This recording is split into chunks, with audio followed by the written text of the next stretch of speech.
اللہ تعالیٰ کی جو یہ شریعت ہے، یہ چونکہ عدل و انصاف پر مبنی ہے، اللہ تعالیٰ انسانوں کے مختلف طبقات کی مختلف صلاحیتوں کو دیکھتے ہوئے ان کے مطابق احکامات نازل کرتا ہے، یعنی ان کی صلاحیتوں کے مطابق۔ تو اللہ تعالیٰ نے جس طرح بہت سے احکامات میں مختلف طبقات میں فرق رکھا ہے، اسی طرح اللہ تعالیٰ نے غلام اور باندیوں کے بہت سے ایسے احکامات ہیں جو کہ آزاد لوگوں سے الگ ہیں، مختلف ہیں۔ اب جہاں تک باندیوں کا تعلق ہے، تو چونکہ وہ انہیں معاشرے میں سروس دینی ہوتی تھی، بہت زیادہ کام کاج بھی کرنا پڑتا تھا، اور بسا اوقات تکلیفوں کا سامنا بھی کرنا پڑتا تھا، یہ نیچرل چیز ہے۔ تو اللہ تعالیٰ نے ان کی رعایت کرتے ہوئے باندیوں پر، چونکہ اللہ رحمان ہے، رحیم ہے، اور محمد صلی اللہ علیہ وسلم رحمت للعالمین ہے، اس بنیاد پر اللہ تعالیٰ نے شفقت اور رحمت کی بنیاد پر ان کے لیے ایسے احکامات نازل کیے جو کہ عام آزاد عورتیں جو ہوتی ہیں ان کے مقابلے میں وہ احکامات ہلکے ہوتے ہیں، ان پر تخفیف کی جاتی ہے، آسانی کی جاتی ہے۔ انہی احکامات میں سے ایک حکم حجاب کا حکم بھی ہے، یعنی باندیوں کو اس طرح کا حجاب کرنے کا حکم اللہ تعالیٰ نے نہیں دیا جس طرح کا حکم اللہ تعالیٰ نے آزاد عورتوں کو دیا، تاکہ باندیوں پر آسانی ہو، تخفیف ہو۔ اب لیکن مسئلہ یہاں پر یہ کھڑا ہوتا ہے، سوال یہ پیدا ہوتا ہے کہ آخر وہ ستر ہے کیا؟ یعنی اگر حجاب میں فرق ہے تو جس طرح عورتوں کا ستر ہوتا ہے، آزاد عورتوں کا، ٹھیک اسی طرح باندیوں کا بھی ستر ہے، تو اس کی حد کیا ہے؟ کتنے حصے کو ہم مانیں گے کہ وہ ستر ہے اور کتنے کو نہیں؟ تو اسے ہم اس پر ڈسکشن کرنے سے پہلے میں ایک اسکرین شیئر کرنا چاہوں گا، آپ سے ریکویسٹ ہے کہ اسے شیئر کر دیں۔ جی جی، جیسے ہی آتی ہے ہم اس کو لے لیتے ہیں۔ جی جی ٹھیک ہو گیا، جی لیں جی چلیں۔ تو سب سے پہلے جو مسئلہ ہے وہ یہی ہے کہ ایک باندی کا جو سطر ہے وہ کیا ہے؟ تو دیکھیں، اس میں فقہا کے درمیان تین میجر اوپینینز ہیں، فقہا میں تین میجر اوپینینز ہیں باندی کے سطر کے متعلق۔ سب سے پہلا اوپینین جو ہے وہ یہ ہے بین السرۃ الی الرکبہ، کہ ناف سے لے کر، نیول سے لے کر نی تک یہ باندی کا سطر ہے۔ ابھی میں اس پر ڈسکس کروں گا۔ نمبر 2، دوسرا قول، دوسرا اوپینین جو ہے فقہا کا، وہ یہ ہے عورتها مثل عورت الحرہ بالنسبۃ لمحارمها، کہ جس طرح یعنی باندیوں کا سطر اتنا ہے جتنا ایک آزاد عورت کا اپنے محرم کے سامنے ہوتا ہے۔ اب ایک آزاد عورت کا اپنے محرم کے سامنے سطر کیا ہوتا ہے؟ پورا جسم ہوتا ہے سوائے سر کے، گردن کے، ہاتھ کے اور جو پنڈلیاں ہیں اس کے، باقی پورا جسم سطر ہے۔ تو ایک قول فقہا کا یہ بھی ہے کہ ان عورتوں کی طرح باندیوں کا سطر ہے جو اپنے محارم کے سامنے وہ جتنا سطر رکھتی ہیں ڈھانک کر۔ تیسرا قول یہ ہے عورتها كعورت الحرہ، کہ باندی کا سطر بھی اتنا ہی ہے جتنا عام آزاد عورت کا ہے، یعنی باندی اور آزاد کے درمیان سطر میں، آزاد عورت کے درمیان سطر میں کوئی ڈفرنس نہیں ہے۔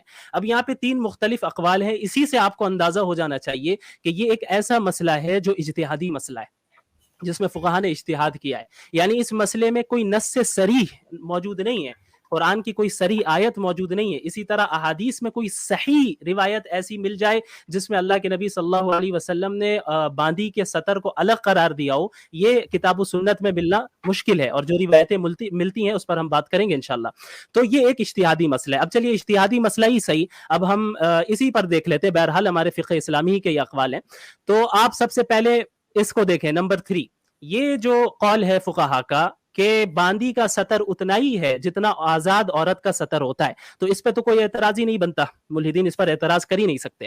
نمبر 2، دوسرا قول جو ہے فقہا کا کہ باندی کا سطر اتنا ہے جتنا ایک عورت کا محرم کے سامنے ہوتا ہے، اس پر بھی اعتراض نہیں ہو سکتا۔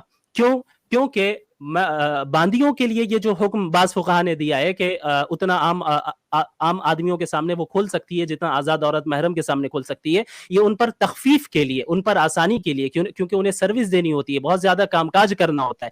اگر ان پر اس طرح کا مکمل حجاب نافذ کر دیا جاتا تو ہوتا یہ کہ ان پر بہت زیادہ مشقت آ جاتی، بہت زیادہ دشواریاں ہوتی، اس لیے یہ تخفیف دی گئی ہے۔ ہاں، یہ جو قول جن فقہا کا ہے، اس پر وہ یہ بھی شرط لگاتے ہیں کہ یہ اس وقت ہے کہ جب فتنے کا اندیشہ نہ ہو۔ اگر کوئی باندی ہے اور فتنے کا اندیشہ اندیشہ ہو جائے وہ سر کھول کرے، مثلا ہاتھ کھول کرے، جس طرح محرم کے سامنے کھول سکتے ہیں وہ بازار میں اتنا کھول کرے، پیر قدم کھول کرے. اب اس سے فتنے کا اگر اندیشہ ہو تو ایسی باندی پر لازم ہوگا کہ وہ مکمل حجاب کرے جس طرح عام آزاد عورتیں حجاب کرتی ہیں.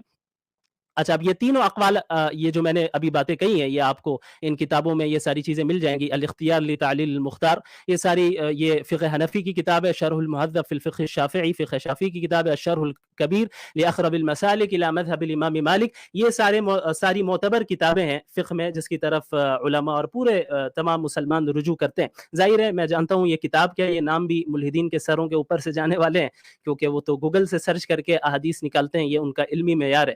بہرحال اب یہ دو سوال، یہ جو دو اوپینین ہے اس پر تو اعتراض ہو نہیں سکتا. اب جو یہ تیسرا اوپینین ہے جس پر اعتراض کیا جاتا ہے وہ ہے بین السرۃ الی الرکبہ، کہ وہ فقہا جو یہ کہتے ہیں کہ باندی کا سطر نیول سے لے کر نی تک ہے، ناف سے لے کر گھٹنے تک ہے، اس کے متعلق کیا فقہا نے کہا ہے؟ جن علماء نے اس رائے کو ایکسپٹ کیا ہے ان علماء کی کیا رائے ہے، ہم انہی سے پوچھیں گے، ان ملحدین سے نہیں سمجھیں گے. اب آپ دیکھ لیں یہ جو نیکسٹ پیج میں نے آپ کے سامنے اوپن کیا ہے، یہ جو عبارت ہے، یہ جو پیراگراف آپ کے سامنے ہے، یہ زاد المستقنع، یہ ابن قدامہ کی بہت ہی معروف کتاب ہے فقہ حنبلی کی، اس کی شرح الممتع ہے. اس میں یہ پیراگراف موجود ہے جس میں اس کی وضاحت موجود ہے. وہ وضاحت کیا ہے؟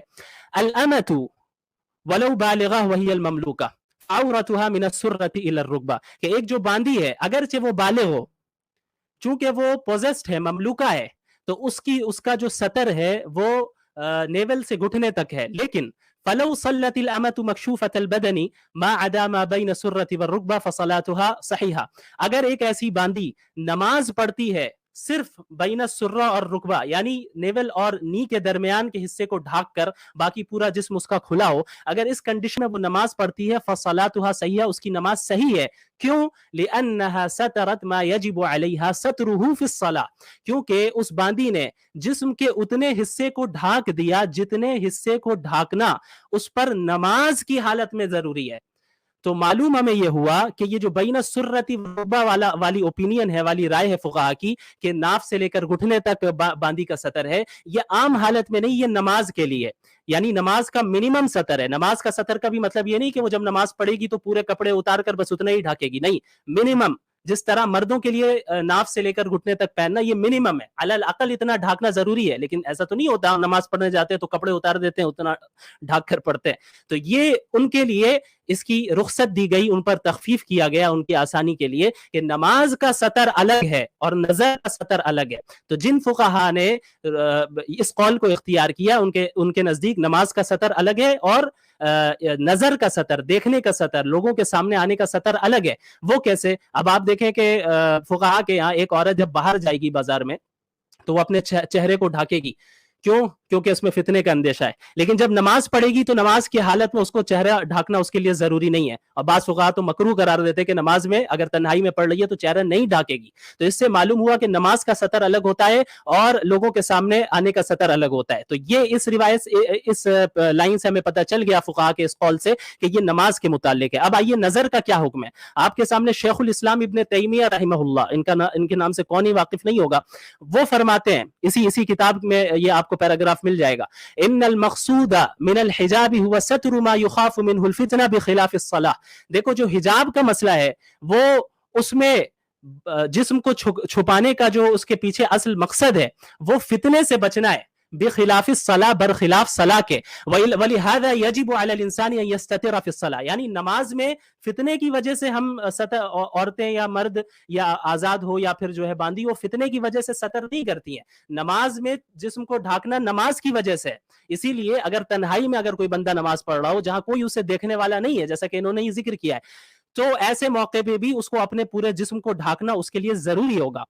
تو اس کے بعد یہ لکھتے ہیں لیکن فی باب النظر، لیکن جہاں تک دیکھنے کا تعلق ہے، انما یجب التستر حیث ينظر الناس، تو اس وقت اس جسم کو ڈھانکنا ضروری ہوگا جہاں بھی لوگ دیکھنے لگ جائیں گے. ابن تیمیہ رحمہ اللہ فرماتے ہیں فالعلت فی هذا غیر العلت فی ذاک، لہذا